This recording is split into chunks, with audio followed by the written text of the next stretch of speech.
Well, good afternoon, good people. Mark Holmes here, and as always, I want to say thank you all for watching, commenting, subscribing, and being part of the Joe Blue Sports Report. Without you guys, as well as you ladies, you know that this literally does not work. On the East Coast, watch out this afternoon. They're calling for some bad weather, some severe thunderstorms, possible tornadoes, hail, and everything else. So, don't play around with it. As this weather has just gotten to be cray cray. You got to be prepared for anything. And I got to change the plans. And see, that's the thing about life. You got to be prepared for anything to be able to make a move one way or the other to keep yourself safe and going ahead.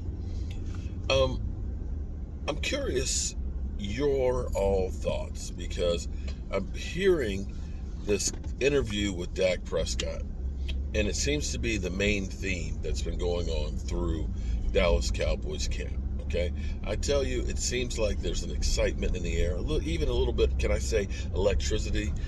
Forget about the narrative that you've got about, that they're disrespecting Dak Prescott and everything else, because they told him to shut your bitch ass up. Okay, we know that Dak Prescott is a trash talker, and the Dallas Cowboys offense has been lighting up the defense, so they're getting kind of fed up of getting their ass handed to them. But be that as it may, let the talking heads do what they want to do, disrespect the Cowboys, doubt them, and everything else, and look stupid at their own peril.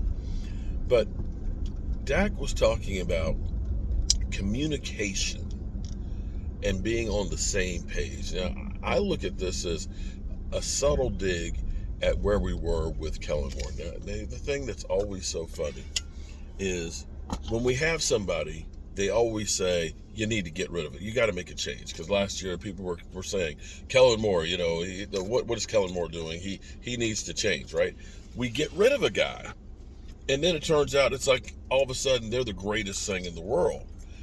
For years they kept saying, get rid of Jason Garrett. Oh, that was me. Okay. But they were saying, Jason Garrett, okay. We get rid of Jason Garrett. He goes to the Giants. Now, all of a sudden, he's the greatest mind in the world. And we saw what happened with Jason Garrett with the Giants. He got fired during the season. He didn't help Daniel Jones one bit. So it made you wonder, how did the Cowboys actually succeed with having him? Maybe it was actually the players and not the coaching. So is this a case of the same thing because Kellen Moore was a holdover from Jason Garrett?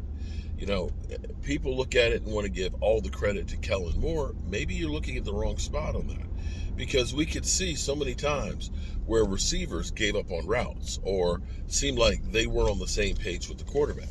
And sometimes you can be so complex that, so smart that you end up being stupid because it's too complex. Remember,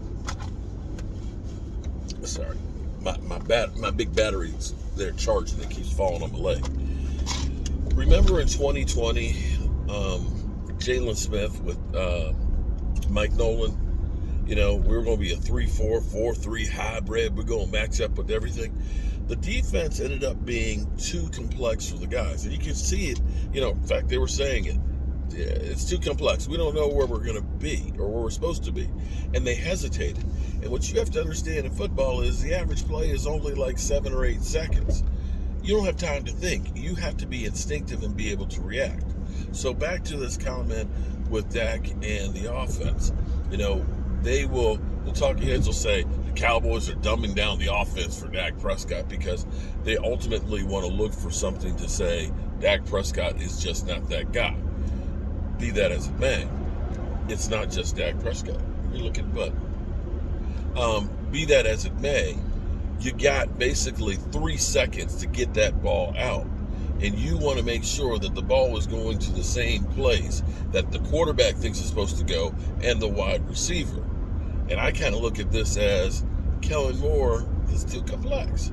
Now, here's a great thing that we're going to have, because we have people will look and say Justin Herbert is a franchise quarterback, that he is great. He's one of the best quarterbacks in football. He's a top 5. Now he gets Kellen Moore.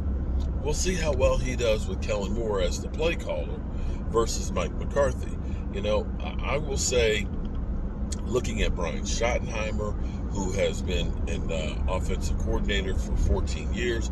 I'll look at Mike McCarthy, who has put in his dues from being an offensive line coach, wide receiver coach, offensive coordinator, head coach, has had that experience. I will take that over Kellen Moore being a backup quarterback, a quarterback coach for a year, and about 4 years of being an offensive coordinator. I just will. I will take that experience of in games, of winning the ultimate game, Super Bowl, and so on. The other thing that I find that's been interesting is from the time that Kellen Moore was let go, you didn't hear anybody on the team like, oh man, man, this is a big loss. Kellen Moore was great. We're going to miss him.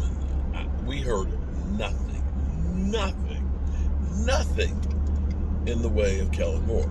And we do know Mike McCarthy has kind of thrown him under the bus, where we're finding out that they didn't seem to be on the same page.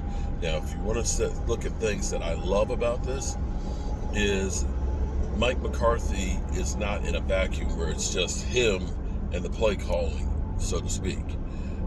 I love Brian Schottenheimer. In fact, when I listen to Brian Schottenheimer speak versus listening to Kellen Moore, it's like night and day. I fall. I'm in love with Brian Schottenheimer. I'll be honest with you. I listen to him and it's just like, I love listening to Brian Schottenheimer. But he is the hand of the king. Game of Thrones reference.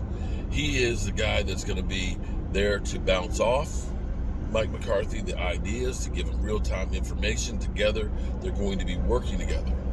You did not get that with Mike McCarthy and Kellen Moore last year. Mike McCarthy knew Kellen Moore had to fail in order for him to get what he actually wanted.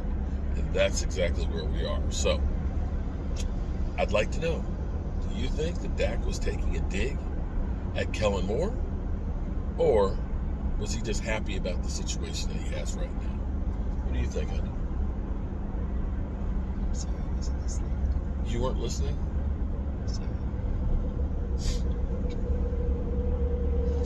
I think you're right. Was that one of those, yes, dear? Yeah, yes, honey, whatever you say is right. She wasn't listening. It's all good.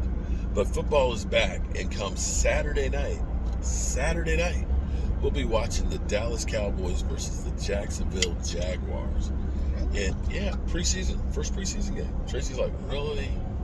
It's back? Oh, really? Whatever. Oh, I don't love care you, one baby. way or the other. What? I'm sorry, I don't. She don't care one way or the other. I'll see you in February. No, you won't. You'll see me before then. All right, good people. I hope you have a great day.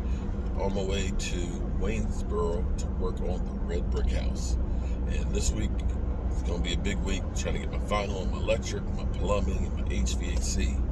And I may be getting up underneath there to put the insulation in too. So it's going to be itching for a scratch. All right, see you later.